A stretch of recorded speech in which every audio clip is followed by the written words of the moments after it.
نحمده و نصلی علی رسوله الکریم اما بعد فاعوذ باللہ من الشیطان الرجیم بسم اللہ الرحمن الرحیم السلام علیکم ورحمۃ اللہ وبرکاتہ۔ آج ہم اپنی تیسری ایپیسوڈ کا باقاعدہ طور کے اوپر آغاز کرتے ہیں۔ پچھلے ایپیسوڈ میں ہم لوگوں نے جو ہے وہ سورہ فاتحہ کی جو آیات تھیں ان کے اوپر غور و فکر کی، اور اس دفعہ انشاءاللہ العزیز آج کے دن جو ہمارا ایپیسوڈ جو ہے وہ فوکس کرے گی سورہ بقرہ کے اوپر، اور سورہ بقرہ کے جو پہلا رکوع ہے، کل سورہ بقرہ کے جو ہیں وہ 40 رکوع ہیں، اور 40 رکوع میں سے جو آج کی ہماری ایپیسوڈ ہے وہ پہلے رکوع کے اوپر انشاءاللہ العزیز ہم لوگ بات کریں گے، اور پہلے رکوع کے اوپر ہم لوگ غور و فکر کریں گے۔ سورہ بقرہ کے حوالے سے میں آپ کو چند باتیں اس کے آیات کے اوپر بات کرنے سے پہلے انشاءاللہ العزیز کچھ سورہ بقرہ کے حوالے سے جو کہ سورہ بقرہ کی امپورٹنس کیا ہے۔ سورہ بقرہ سے مراد جو ہے وہ گائے کی ہے، اور اس سورہ کے اندر جو ہے وہ بنی اسرائیل کا وہ واقعہ جس کے اندر جو ہے وہ حضرت موسیٰ علیہ السلام کی جو قوم تھی اس کا وہ واقعہ جس کے اندر گائے کو جو ذبح کرنے کا تمام واقعہ ہے وہ اس میں بتایا گیا ہے، اور اس کے ساتھ ساتھ جو ہے وہ گائے کی امپورٹنس آپ اگر دیکھیں تو جو ہندو مذہب ہے اس کے اندر بھی اس طریقے سے جو پرانے مذاہب تھے اس کے اندر گائے کی بڑی امپورٹنس رکھی گئی ہے، اور بہت زیادہ اس کو امپورٹنس دی گئی ہے۔ اس کے جو پروسیسز ہیں جس سے قرآن کریم کے اندر بھی جو ہے وہ مویشیوں کے اوپر بات کرتے ہوئے بتایا جاتا ہے کہ اگر آپ دیکھیں تو کس طریقے سے وہ جگہ جہاں سے ایک خون، اور اس کے ساتھ ساتھ یہ ہے کہ جو گائے کا جو حاجت کا معاملہ ہے وہیں سے اللہ سبحانہ و تعالیٰ ہمیں پینے کے لیے شاندار جو ہے وہ دودھ، اور اس کے ساتھ ساتھ کھانے کے لیے بہترین گوشت جو ہے وہ مہیا کرتے ہیں۔ سورہ بقرہ جو ہے وہ اس کی اگر آپ شان نزول کے حوالے سے بات کریں تو یہ نبی کریم صلی اللہ علیہ وسلم جو ہے وہ ہجرت کے بعد جو باقاعدہ مدنی دور شروع ہوا، تو مختلف ادوار کے اندر جو ہے وہ بہت سی جو ہیں وہ آیات اس کی اتری، مگر یہ پہلی جو صورت جو مدنی دور کے اندر جو کمپلیٹ پوری صورت ہوئی وہ پہلی صورت یہ ہے۔ اگر آپ تھوڑا سا کمپیریزن کریں تو سورہ بقرہ کو انڈرسٹینڈ کرنے کے لیے ہمیں یہ چیز سمجھنی ہوگی کہ جو مدنی دور اور مکی دور میں جو ڈفرینسیشن ہے وہ یہ ہے کہ مکی دور کے اندر جو ہے وہ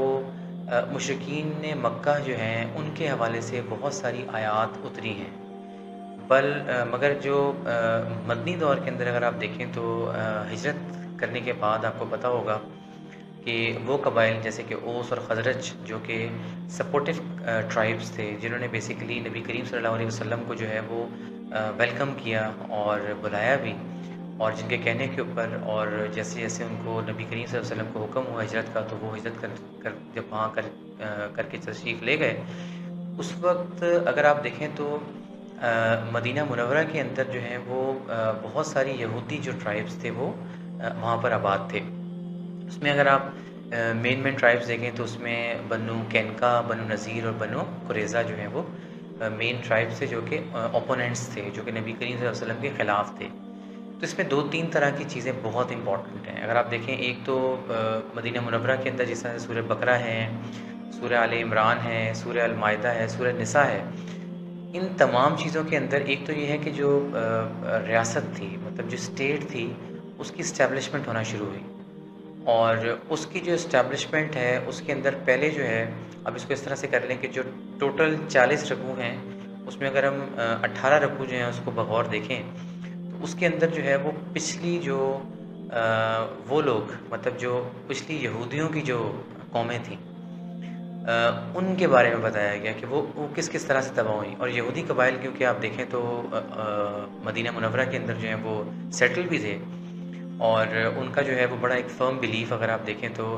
حضرت ابراہیم علیہ السلام کے اوپر جو ہے وہ ایز اے پیشوا اور ایز اے امامت و خلافت، اور اس طریقے سے جو ہے وہ ایک سیٹ آف بلیف، مطلب یہ کہ جتنے بھی ٹرائبس تھے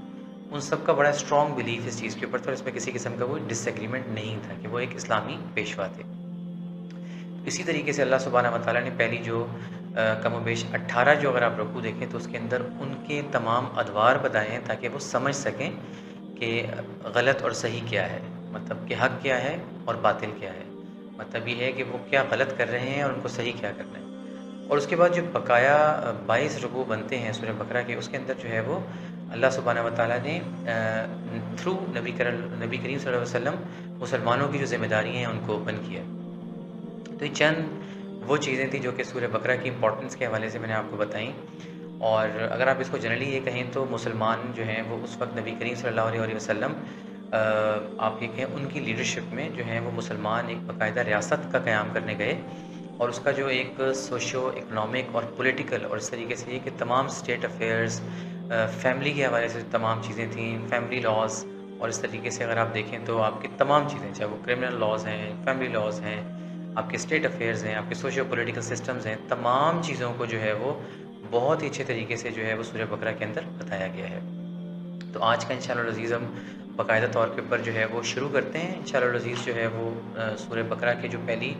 7 آیات سے مراد یہ ہے کہ جو پہلا رکوع ہے اس کو شروع کرتے ہیں. یہ شروع ہوتا ہے جن کو حروف مقطعات کہا جاتا ہے، جس طرح سے الف لام میم. سب سے پہلے اعوذ باللہ من الشیطان الرجیم بسم اللہ الرحمن الرحیم. تو الف لام میم کے حوالے سے یہ ہے کہ کیونکہ ہم نے آپ سے جب ہم نے ایپیسوڈ شروع کی تو آپ کو یہ بتایا کہ ہم جو ہے وہ آیات کے اوپر تدبر کریں گے. تو ان کے بارے میں صرف یہی کہوں گا کہ واللہ عالم، اللہ سبحانہ و تعالیٰ جو ہیں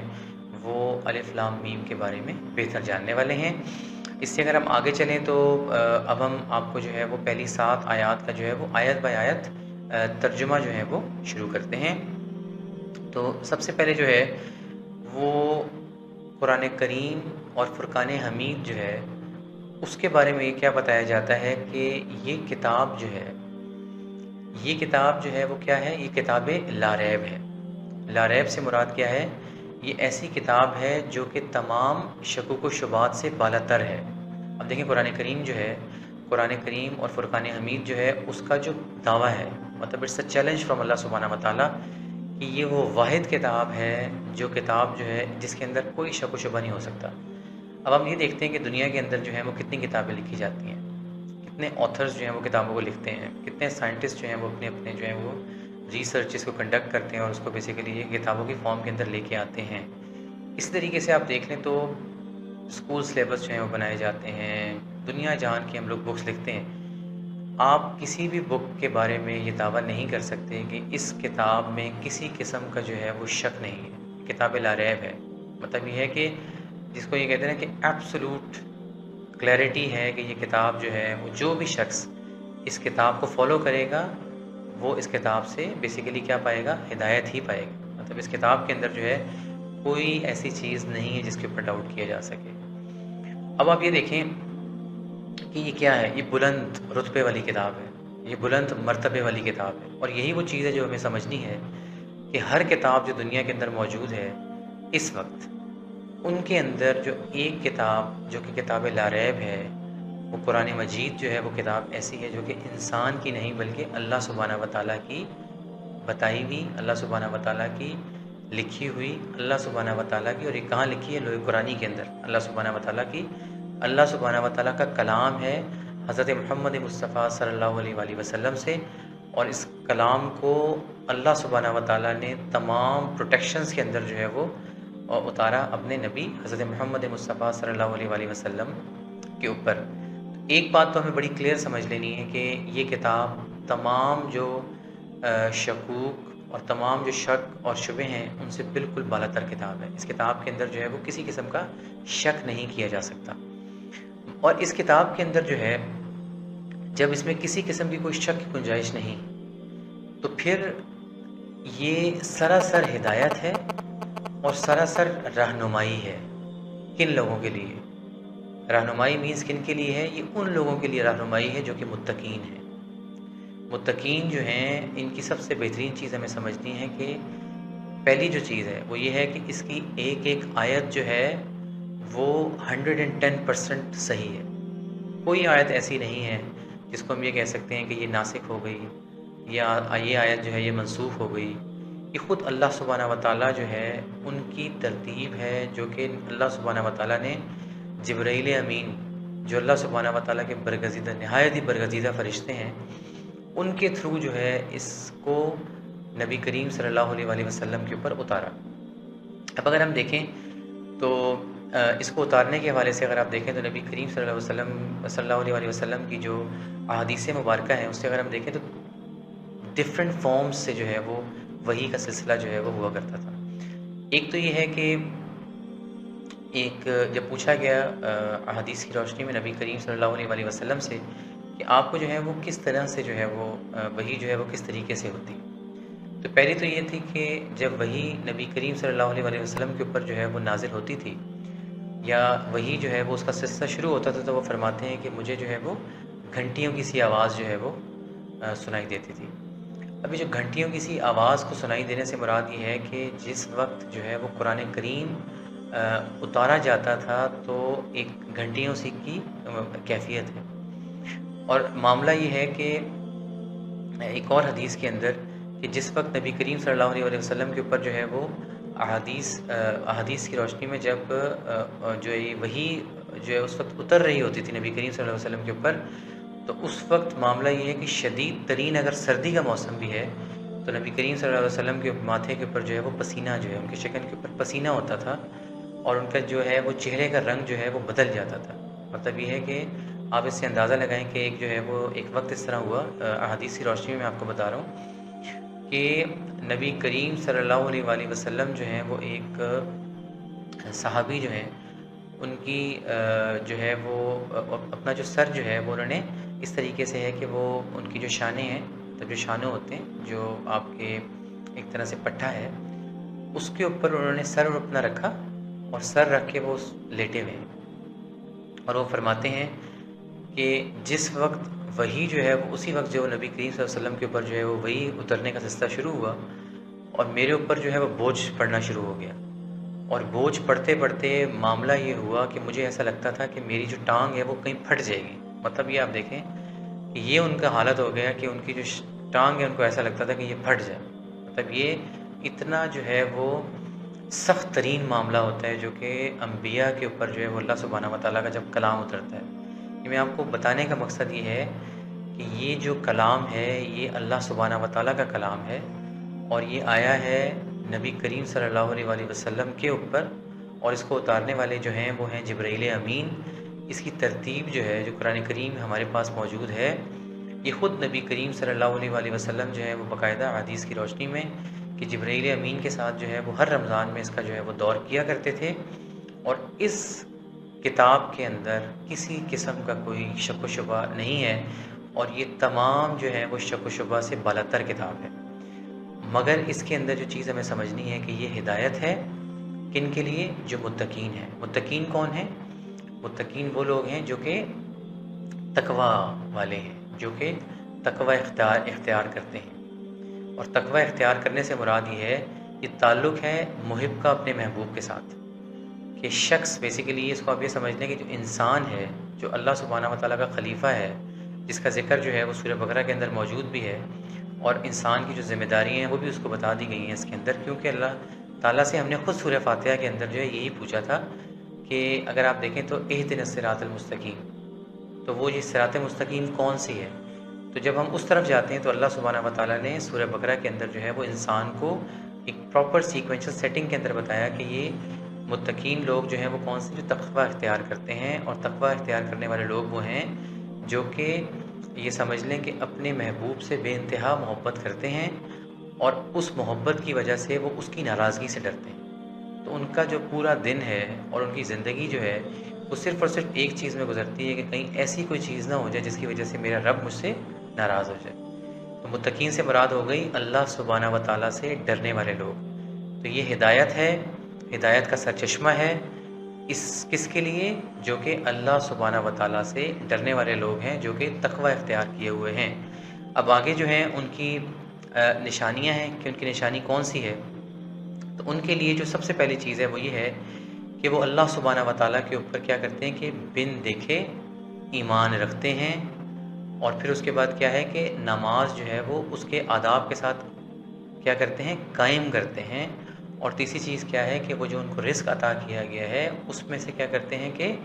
اللہ سبحانہ و تعالیٰ کی راہ میں خرچ کرتے ہیں۔ تو اب دیکھیں تین جو ہیں وہ صفات بیان کی گئی ہیں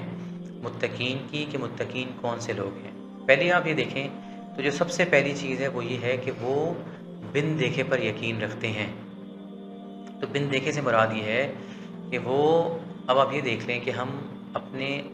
بالعموم رویوں کو دیکھتے ہیں کہ اس وقت انسان ہم ہم یہ کہتے ہیں کہ اس وقت ہم رہتے ہیں ایج آف لاجک اور دی ایرا آف ریزننگ. ہم بیسیکلی اس وقت یہ بات کرتے ہیں کہ جی ہم ایک سائبر فزیکل سسٹم کے اندر جو ہے وہ رہتے ہیں اور یہاں پہ جو ریشنالٹی اینڈ لاجیکل تھنکنگ جو ہے وہ پریویل کرتی ہے. کوئی شک نہیں ہے اس کے اندر.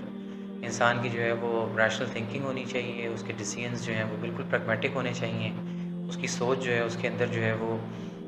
اس کا ریشنال بڑا امپورٹنٹ ہے. اب ہم چلتے ہیں سائنٹیفکلی اس چیز کو سمجھتے ہیں کہ اللہ سبحانہ و تعالیٰ کی ہم سے ایکسپیکٹیشنز یہ ہیں کہ ہم جو بن دیکھا ہے اس پر یقین کر لیں. اب ہم دیکھتے ہیں کہ جو سائنس ہے وہ کیا کر رہی ہے. اگر ہم سائنس کے اندر دیکھتے ہیں تو میرا ایک کوشچن ہے کہ کشش ثقل, ہم بڑی بات کرتے ہیں کشش ثقل کی, اور کشش ثقل کا جو پروسیس ہے اگر ہم دیکھیں دنیا کے اندر تو کشش ثقل کا کتنا بڑا پروسیس ہے. ہمیں نظر تو نہیں آتا کشش ثقل کا پروسیس, مگر ہم سب کے سب کشش ثقل کو مانتے ہیں. اس طریقے سے ہم دیکھیں, اب میں آپ کو کچھ اور ایگزامپلز دیتا ہوں. بہت ساری سائنٹیفک چیزیں ایسی ہیں جو ہمیں نظر نہیں آتی, بٹ یہ ہے کہ ہم ان چیزوں کو بیسیکلی مانتے ہیں. میری مثال یہ ہے کہ اگر ہم گاڑی کے چلنے کا پروسیس دیکھیں تو اس پورے پروسیس کے اندر جو ہے وہ کیا ہے, ایک فرکشن کا پروسیس ہے. اس طریقے سے ہم دیکھیں تو ویلوسٹی کا عمل کتنا امپورٹنٹ ہے. مگر ایک انٹرسٹنگ چیز یہ ہے کہ ہم جو ویلوسٹی ہے, جو فرکشن ہے, ان سب چیزوں کو بغیر دیکھے سائنس کو ماننے کی وجہ سے سب باتوں پر یقین رکھتے ہیں. اسی طریقے سے میں دیکھوں تو ہم لوگ دیکھتے ہیں کہ فریکوینسی ماڈولیشنز مینس کہ جو ایف ایم کا پراپر سسٹم ہے, اوبیسلی جو لوگ بیسیکلی ان چیزوں کو سمجھتے ہیں وہ فریکوینسی ماڈولیشنز کو سمجھ سکتے ہیں کہ یہ بیسیکلی ہماری ایئر کے اندر بیسیکلی پراپرلی اسپریڈ ہوئی بھی ہوتی ہیں. اس کی مثال یہ ہے کہ اگر ہم اپنے براڈ کاسٹنگ سسٹم کو دیکھیں, جیسے کہ فار ایگزامپل جیسے کہ سیٹلائٹ ارتھ اسٹیشنز لگ جاتے ہیں اور ان کو بغور ان کا جائزہ لیں تو ہماری جو ایٹماسفیئر ہے, ہمارا جو انوائرمنٹ ہے, ہماری جو ہوا ہے بیسیکلی, اگر ہم اس کو اس طرح سے کہیں سمپل الفاظ میں, تو اس کے اندر جو ہے وہ آپ کی جو ہے وہ پراپرلی جو ریز کا سسٹم ہے وہ اویلیبل ہے. مگر جب تک کہ ہم ٹیلی ویژن کا جو سسٹم ہے اس کو نہیں لگاتے اس وقت تک بیسیکلی ہم نہیں سمجھ سکتے اس چیز کو. مطلب آپ اس کو اس طریقے سے سمجھ لیں کہ جب تک کہ ہم ٹیلی فون کا ریسیور نہیں لگائیں گے ہم اسکرین سے اس چیز کو دیکھ نہیں سکتے, مگر ہم سب کو پتہ ہے کہ یہ چیز موجود ہے. اسی طریقے سے ہم دیکھیں تو اب 5G 4G 3G 2G ہم یہ سب سنتے رہے ہیں اوبیسلی. اب آج کل جو ہے وہ 4G اور 5G کی بات ہو رہی ہے. 4th جنریشن ہے, 5th جنریشن ہے, انٹرنیٹ ہے. اچھا انٹرنیٹ کا یوز ہے اور 5G ایگزسٹ کرتا ہے, مگر کیا ہم اس کو دیکھ سکتے ہیں اس وقت تک جب تک کہ ہم اس کو میڈیم کو چینل سے پراپرلی کنیکٹ نہ کر دیں؟ یہ بالکل ایسا ہی ہے کہ جو کمیونیکیشن کا پورا پروسیس ہے بیسیکلی وہ اسی طریقے سے چل رہا ہے. اور اس پورے پروسیس کو سمجھنے کے لیے ایک بہت امپورٹنٹ چیز یہ ہے کہ ہم یہ سمجھیں کہ یہ ہم کوئی بھی چیز دیکھ نہیں سکتے مگر ہمیں سائنس بتاتی ہے. اور اسی طریقے سے ہم ایک مخصوص پوزیشن پہ جا کے اس چیز کو بیسیکلی پریکٹیکل دیکھ سکتے ہیں یا اس کا مشاہدہ کر سکتے ہیں. اب یہی میں یہ کہوں کہ اس وقت میں یہاں موجود ہوں اور بہت ساری سائنٹیفک چیزیں میرے ارد گرد ہو رہی ہیں مگر میں ان کو دیکھ نہیں سکتا. یہی میرا بیلیف اور یہی میرا سوال ہے آپ لوگوں سے تدبر کرنے کے لیے کہ سوچیں ان باتوں کے اوپر کہ وہ رب جس کی مثال ہم نے آپ کو دی کہ جو تمام کہکشاؤں اور اس ملکی وے اور اس کے ساتھ ساتھ جتنی بھی گلیکسیز ہیں اور اس پوری یونیورس کو کنٹرول کرنے والا ہے, وہ قادر المطلق ذات ان اللہ علی کل شیء قدیر کی ذات جو ہے یہ پوری طاقت کے ساتھ براجمان ہے اور ایک ایک چیز اس کے تابع ہے. سمجھنا اس چیز کو ہے, کیا میں فرشتوں پر یقین رکھتا ہوں, کیا میں آخرت کے دن پہ یقین رکھتا ہوں, یا میں ان پرانے صحیفوں پہ یقین رکھتا ہوں جو میری نظر سے بیسیکلی اس حالت میں نہیں گزرے جس حالت میں اللہ سبحانہ تعالیٰ نے بھیجے تھے, یا ان باتوں کے اوپر ان جو بیسیکلی قصے اللہ سبحانہ و تعالیٰ نے ہمیں بتائے قرآن کریم کے اندر اس لیے کہ ہم اس سے نصیحت حاصل کریں, کیا ہم ان باتوں کو مانتے ہیں؟ میرا کوشچن یہ ہے کہ کیا ہم پاسٹ کی اور فیوچرسٹک باتیں یہ دونوں باتیں کیا ہمیں سمجھ میں آتی ہیں؟ اگر ہم سائنس کو مانتے ہیں تو کیا ہم آخرت کے دن کو بھی مانتے ہیں؟ سائنس تو یہ کہتی ہے, جس کو ہم یہ کہہ سکتے ہیں کہ سیکنڈ لا آف تھرموڈائنامکس کے حوالے سے کہ ایوری تھنگ ول بی پیرشڈ, ہر چیز کو ختم تو ہونا ہی ہے. جس کے اندر آج آپ دیکھ لیں تو بے انتہا جو ہے وہ ریسرچز کنڈکٹ ہوتی ہیں. مگر میرا آپ سب سے سوال یہ ہے کہ کیا ہم